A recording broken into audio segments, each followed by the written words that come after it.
Alright, so today we are talking about Fiendish Hound Octhros. It's a new card coming out in Crossed Souls, or whatever they call it in English. It is Dark, Fiend, level 3, 800 attack and 800 defense. Its effect is, if this card is sent from the field to the graveyard, you can add one level 8 Fiend-type monster from your deck to your hand. You can only use this effect once per turn.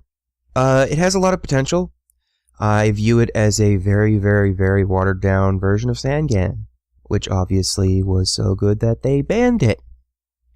Some notable cards that it can get right now are two of the big DDD monsters, which I know we don't actually have in the TCG yet, but I think they're going to be released in a structure deck soon. Don't quote me on that, though. Archfiend Emperor, Chaos the Mega Monarch, Grapha from Dark Worlds, both Grinder Golem and Lava Golem, which honestly, in my opinion, is the most interesting cards on this list right now. Demise, King of Armageddon, and Reshef, the Dark Being. Nothing too great, nothing too game-breaking, but they could very easily look at this card and say, hey, you know what, we want to make a whole deck around this. And they've done it in the past. I mean, look at Geargia. Geargias were basically based on a single card that they had made years before. It was one card. It was Geargiano. Long before anything else had even been conceived, they released that card, just sort of as a one-off, and then we got an entire archetype out of it. Although the archetype really wasn't all that faithful to the original card, because it focused more on rank 4s than rank 3s, but these things happen. Unfortunately, this card's utility got hit a lot recently, before it even came out in the TCG, simply because what a lot of people would have done was go tour guide into this.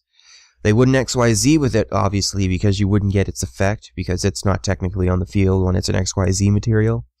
But, you know, they basically did the same thing they did with Sangan. Not only that, but with Crush card coming back, and this being 800 attack, that's another really interesting play that could happen, you know.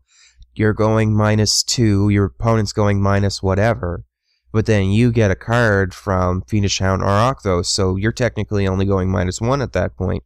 You're basically doing the same thing that Dark Worlds are, or sorry, not Dark Worlds, Burning Abyss are, and that's how they're going to use it. They're going to, you know, like, they're going to go -2, and then whatever they use, they're going to pitch a monster and then go plus from it.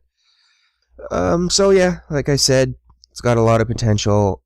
If they were going to make an archetype around this, what I could see them doing is making it so that whenever they would give them some field spell, or maybe give them all effects that allowed them to be special summoned from either the hand or graveyard by sending one, you know, Fiend-type monster, or specifically level 3 Fiend-type monster from the field to the grave, which would activate this card's effect. You know, if I were going to make an archetype based around this card, it would be a two tiers of monsters. There would be level 8 fiends, and then there'd be these level 3 fiends. Level 3 fiends would all have effects that activated when they got sent to the graveyard, and then the level 8 fiends would just be good in general. You know, have effects like, oh, well, you know, destroy one spell trap on the field, you know, banish one card from your opponent's graveyard. You know, just generically good stuff, and then give them good stats as well. Of course, this is probably why I'm not on the card creation team at Konami, because that would probably be a little bit broken. Not that they care about broken. Anyway, that's all for today. If you have any comments, please leave them in the comments section below. Or don't. I don't care. I'm just doing this to pass some time. Scrubs. Bye!